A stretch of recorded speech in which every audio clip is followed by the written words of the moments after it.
Welcome to Speakernomics, the official podcast of the National Speakers Association. I'm Kenneth, Kinney, but friends call me Shark. And like you, I'm a professional speaker and I love listening to Speakernomics. Speakernomics is a professional speakers show that will help you thrive and grow a speaking business so you too can change the world, one keynote session, workshop, and speech at a time.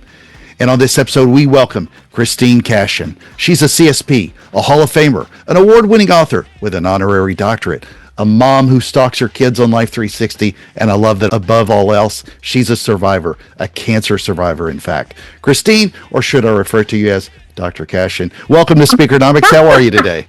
Oh, please don't do that.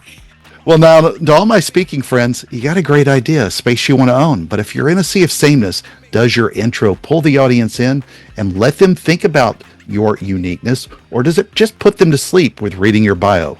And how do you say those things in a more creative and memorable way to make people take action? Then there's that idea. How do you make it your own to claim that gold? Let's create that framework to get you booked and the audience to hear you and love you. And before we jump in, make sure to go to speakernomics.com. That's where you can find the tips, insights, and knowledge to help you become a better speaker, build a better business, and get paid to speak. Christine, let's dive in. Let's talk about writing those intros and that for some reason a lot of people pull together with boring bios. I've done it myself. Nobody wants to hear a 45-second minute dialogue on what you did growing up to where you are today. And how do we avoid doing that to really get an audience to connect with us when we start? Yes, I have talked about intros for a long time, and I've actually revised what I did previously to something even shorter. Because you know what? We got to get to it. And you've seen this before. When someone just starts reading a bio up there, most people go directly to their phone to get a last minute email done or check a last minute who liked my Instagram or whatever. But when you have a really intriguing, captivating introduction, the audience puts down the phone and they get excited. You spark some curiosity and excitement in your audience, and that's what you want. A lot of people try to build their credibility, which I think is a good idea, but there's no humanness to it. And when you do that, you pull the audience far away from you, but when you can find some connectors, you pull them close. For instance, you had just talked about the fact that I stalked my kids on Life 360. I've used that line probably just for the last 2 months, and people hit each other in the audience like, oh my gosh, I do that too. I do that too. And that's what you want. So how do you take the one that's probably on your website that's listed under meeting planners and it's all the things with Christine or whoever's bios, and then give them that last minute personalization, if you will, and send it to whoever's doing the MC work to really personalize a group of accountants or a group of nurses or whoever it is that you're talking to with that personalization? What do you typically do? Sure. Well, here's what I recommend when you're writing your intro. Always I have a skeleton of what I do, which is I ask one question, not three. I used to have 3 questions that I started with. Now it's just one. Would you like ideas on how to be a better leader? Are you ready to rock every single day with energy and joy? Are you what is it? Could you use ideas for this? Have one question that you are going to answer in your program. Then I give 2 or 3 lines of credibility. Our speakers traveled around, blah, blah, blah, boring, but important, I guess. Certified speaking professional, whatever. Written a couple of books. You don't have to give the titles. You don't have to talk about every where to order client you've had. Oh my gosh.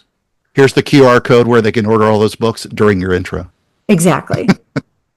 Then when Kenneth isn't out speaking, you can find him diving with sharks and this, have a couple, but even though that might be a little bit, it's exciting, but it doesn't connect you.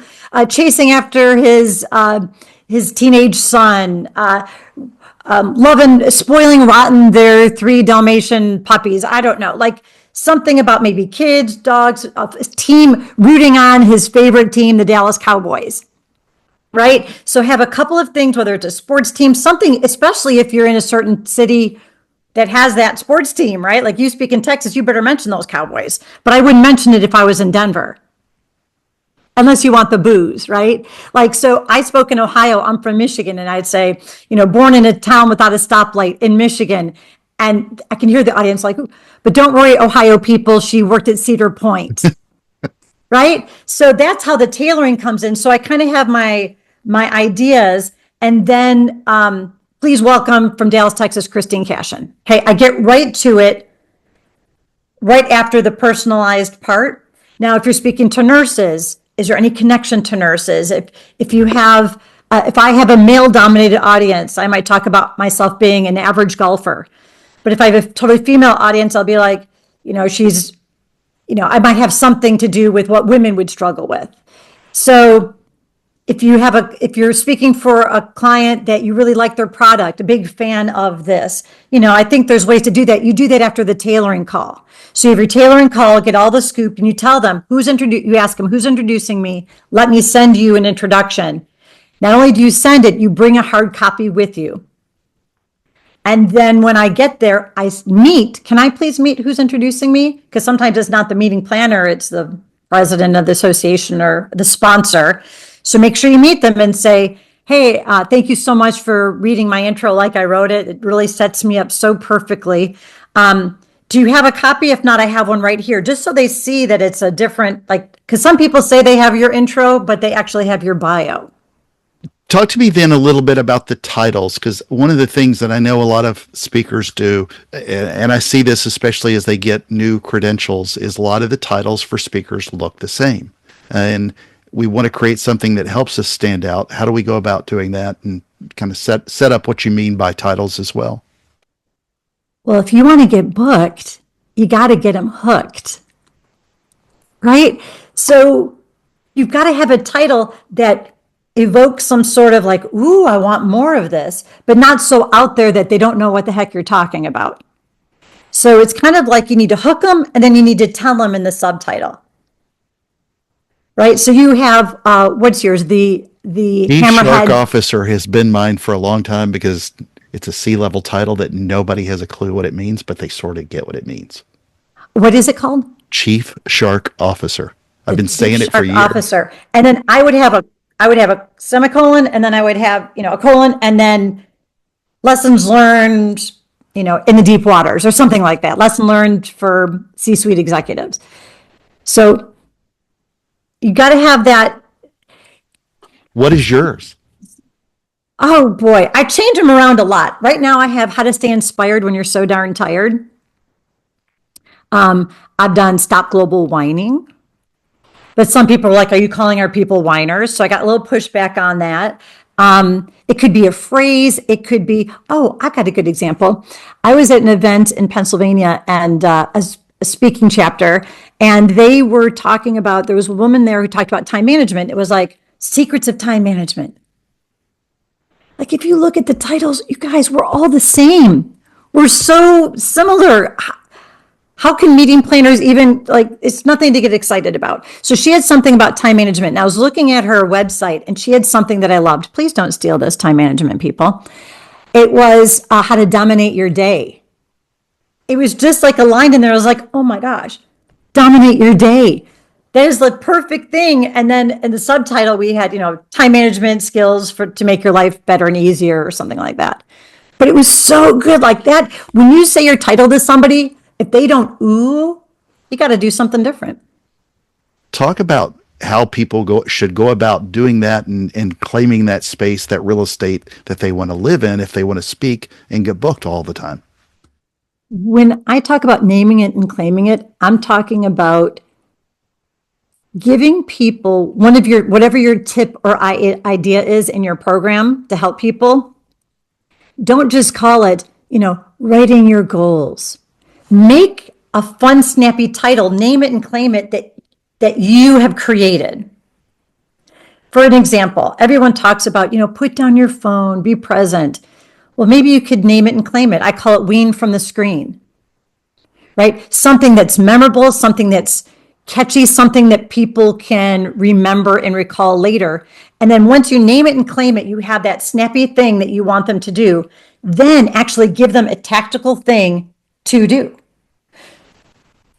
For example, so wean from the screen, make sure the first 15 minutes of your day, try not looking at your phone. Go to the restroom without your phone. It can be done. the end of your day, 15 minutes without, like, that's something very specific, right? I mean, Mel Robbins created her whole empire on the 5-second rule, right? She named it, she claimed it, and it's something people can do. You've got 5 seconds to activate yourself. So what are you going to be speaking about at Thrive here in 25? So Thrive, I'm going to give the details of this. How to get that intro. By the way, also have an outro. We're going to talk about how more specifically how to title your programs and how to name and claim your tasks that you want your audience to do after they're done hearing you speak. Outstanding. Now for a little speaking trivia. According to the 14th Global Forecast from Amex Global Business Travel's Meetings and Events Global Forecast for 2025, what are the top 3 considerations for creating a memorable attendee experience? Back with the answer in just a moment. Before we jump back to the show, here's a moment with NSA member and German-based international keynote speaker Rainer Pettig. Rainer, you're in Germany, but you're a member of NSA. What does being part of NSA mean to you and your speaking business? So for me, I have to go back in the year 2015. 2015, I attended at my first Influence. It was in Washington, D.C. I think Brian Walter was the chair of that convention. Shep Hyken was the president at that time. I remember him playing the electric guitar on the stage. I remember Brian Walter as the chair. I remember Christine Cashen, and I remember Lynn Rose, I think was her name, the singer who opened up the conference, the whole thing with "Let's Get Loud" from Jennifer Lopez, and invited us all on the stage. And it was 4 days that were completely inspiring. I took vibes for a whole year back home. I was so inspired. I was so inspired by the people, by the approaches, by everything. So I said, I have to come again next year, and this was 2016. I went to Arizona and brought my whole family with me. And before Corona, my family, and this is especially important to understand, my younger daughter was 6 months in 2016 when she attended her first Influence. And before Corona, both daughters were at 5 Influences. I did not only attend Influence conventions, but the Tempe in 2017 and the Winter Conference 2018 in Baltimore. So I was so inspired that every time I'm there, I take so much inspiration with me, so that I said I want to support that. I want to support this great work just by paying a membership fee and support this organization. And I'm really happy to be part of the NSA as well. And here's the answer. According to the 14th Global Forecast from Amex Global Business Travel's Meeting and Events Global Forecast for 2025, the top 3 considerations for creating a memorable attendee experience are content at 38%, venue at 27%, and destination at 25%. And now, back to the show. Well, a question I want to ask you from a previous guest is, how have you gone about building your own legacy? That's such a deep question. I'm such a shallow swimmer. I think for me, I want to be remembered for generosity and fun, right? I feel like so many people, and it's good that they make money off of speakers. Like when I go to chapters and speak, I'm not there to sell coaching. I'm not there to get anything. I want to give back, right? I know that sounds like, oh, everybody wants to give back, but I truly do. I think the world needs our voices more than ever. And the more people I can impact to help get their voice heard, I think it's important. I feel like I've done my time in this business. I've gotten a lot out of it, and it's my time to kind of turn the tide now and give back. So I can't tell you, I've probably helped I don't know how many hundreds of people with their introductions. And it's not anything I get paid for. I just do it because I want them to do a better job and their audiences to be excited and inspired. Well, you've inspired me to rewrite mine, which I don't even want to go back and look at now. So Send it to me. I may just do that. So what is a question that you would like to ask a future guest on this show? Okay, what I'd like you to ask somebody is, what do they do for fun? I think a lot of us get caught up into how many speeches did you do this year? How's your business doing? And I want to make sure people are realizing there's more to your life. How's your relationships? How's your friends? Like, are you spending some time on things that you really like to do outside of speaking, just so we get better balance? I think we realize that success is different for everybody, but I hope it's one that includes a broader aspect of their life than just being on stage as their happy place. Yeah, and that kind of explains why I'm more obsessed with diving with sharks than getting up on a stage. So that's my fun. Well, let's do a quick recap then based on Christine's cash-rich advice. Number one, spark curiosity with a great intro. Be creative and make them connect. Create a framework. She does this with one question, then a couple of credibility points, then some cool points that somehow connect to them. Tailor it to them. Meet the planner. Bring a hard copy. Make it shine. Number two, if you want to get booked, you got to get them hooked. Have a great title and tagline. And don't be the same as everybody else. In all caps, stand out. Number three, give people a title with a fun, snappy title. Make up your own. Make it memorable. Christine, I'm looking forward to seeing you at Thrive in 25 in Orlando. Any last closing thoughts before we speak ourselves off this stage anyway? Oh boy. I think there's some easy things we can do to improve our business that doesn't take a lot of money, doesn't take a lot of time, and it's just out there. I could not agree more. Well, friends, make sure to join us at Speakernomics.com and let your voice be heard. I am Kenneth Kinney, your host of the National Speakers Association's podcast, Speakernomics, and this has been another fantastic episode of the show. Thank you, Christine, for being part of NSA and for all of your insights on this show. And to everyone listening, thank you for the privilege of your time. And remember, Speakernomics is a podcast where you'll learn to speak, get paid, repeat.